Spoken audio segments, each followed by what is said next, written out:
Sergio Perez was looking forward to the Mexican Grand Prix because he believed it was the race that was going to give him the redemption he deserved. The Mexican driver couldn't wait to race on his home soil, where thousands of fans would cheer for him and increase his determination to win the race. But the day came and an awful crash ruined it all. So what happened? And could the crash have been avoided? The 2023 season has been quite rough for the Mexican Red Bull driver, despite being second on the Drivers' Championship table. He went from fighting for wins with his teammate to struggling to make podiums after a few races. Indeed, the beginning of the season was quite impressive. He had 2 wins in the first 4 races, and the Red Bull team was already concerned about how they would manage the rivalry if they had 2 title contenders on the team. But then he failed to convert a pole position to a win in Miami, and everything became worse. To make it worse for the Red Bull driver, his teammate, who had qualified at 9th position, was able to convert that to a win. Although at the time, everyone chalked the incident as one of those bad days, with the hope that he would resume winning races. But Verstappen shut down any hope they had by winning the next 10 races.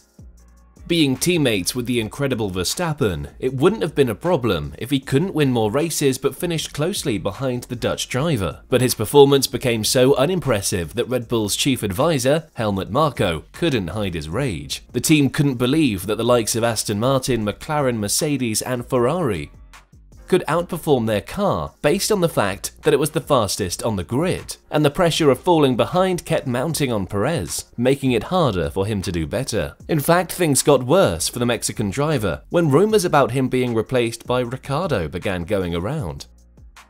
When asked the reason behind his performance, the Mexican driver repeatedly said that it was due to the car being more suited for Verstappen's driving style. He said initially the car matched his driving style, but as in-season development progressed, it became more difficult for him to navigate, hence the decline in performance. But the Red Bull's team principal debunked this theory. Although Christian Horner has constantly supported Perez in public, saying he didn't have a problem with his performance, he attributed the decline in performance to the Mexican's mentality. The Red Bull chief said that the repeated losses he suffered at the beginning of the season caused a decline in Perez's mental strength, which in turn affected his performance, and it had nothing to do with the car. I think it's a huge element, and with any sportsman, mental strength always plays a key role, and I think there was a decisive moment this year, which was probably in Miami, where Checo, Perez, had, if you like, an open goal. He'd won 2 races in Azerbaijan and Saudi, and you could see his confidence was high. I think that Max winning that race, I think mentally that was quite a brutal one for Checo to deal with. And on top of that, then came Monaco and other races, and then things compound. Whether or not either of them was right, it didn't matter to Perez because all he was looking forward to was the race in Mexico. The Mexican driver was still in Texas for the US Grand Prix when he began announcing that he was going to redeem himself in his hometown.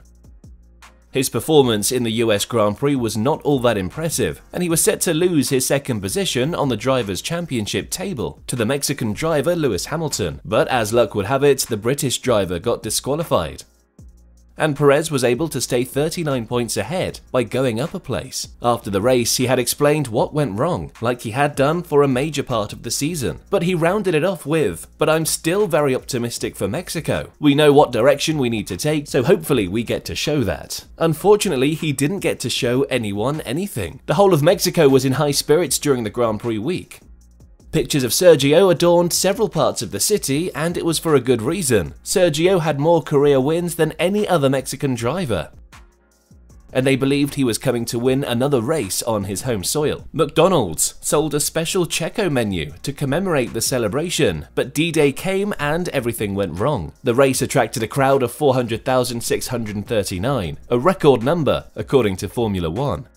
Perez was under immense pressure not to disappoint his loyal fans. The race started well for the Mexican driver.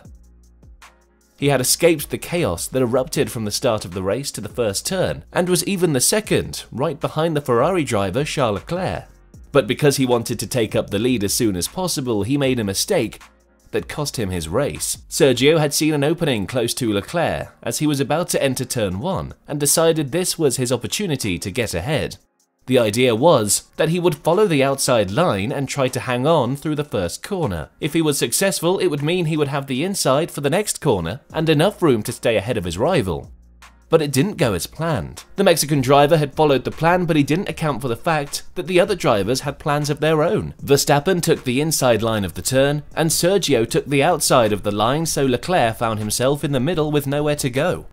And since the corner was too small for 3 people, Leclerc and Perez collided. The collision was so severe that both cars got damaged. Luckily for Leclerc, he was able to continue racing because the damages on his car were manageable.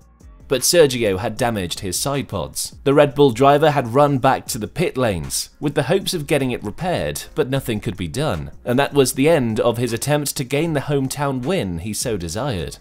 During an interview after the race, he shared that he would do it all again if he could because a podium wouldn't have been enough for him. So it was either a win or nothing. I am aware that I took a big risk today, but I forgot about the championship and I forgot about everything else. I was only thinking about winning today. I didn't think Leclerc would brake so late because he was in the middle and I had already passed him. I didn't expect him to be there. For me, a podium in Mexico would not have been enough. Today I wanted to win. And when I had the chance, I risked it, and maybe risked too much, but I would do it again. Leclerc, who finished the race in 3rd place, couldn't even celebrate his position because the Mexican fans couldn't hide their rage. They booed him as he mounted the podium, and he was so hurt. After the race, he explained that he had nowhere to go, and he felt awful for ending Perez's race. I was a bit in between the Red Bulls and unfortunately I touched Checo. It's life. I damaged my car and unfortunately it ended the race of Checo. His remorse didn't mean anything to the Mexicans, but what was done was done. Indeed it was, but several people couldn't help but blame Perez for the crash. They said he had thrown it all away by attempting such a risk without weighing all his options. However, Horner said there was no reason to blame him, because if it had worked, no one would remember that it had been so risky. You can't blame him at his home race for trying to get into the lead in the Grand Prix. It's a tough moment for him in front of his home crowd. He's very emotional. As for Perez's teammate, Verstappen, he finished the race in 1st place, making it his 16th win of the season, and also a new record for the highest number of wins in a season. Despite this achievement, Sergio fans found it hard to cheer for the Dutch driver, especially due to what he did to Perez last season, which led to him losing out on finishing in 2nd place. Now that the Mexican Grand Prix has come and gone without any redemption for Perez, do you think he would still have a spot on the team next season? Kindly let us know in the comments section. Don't also forget to like, share and subscribe. And we'll see you in the next video.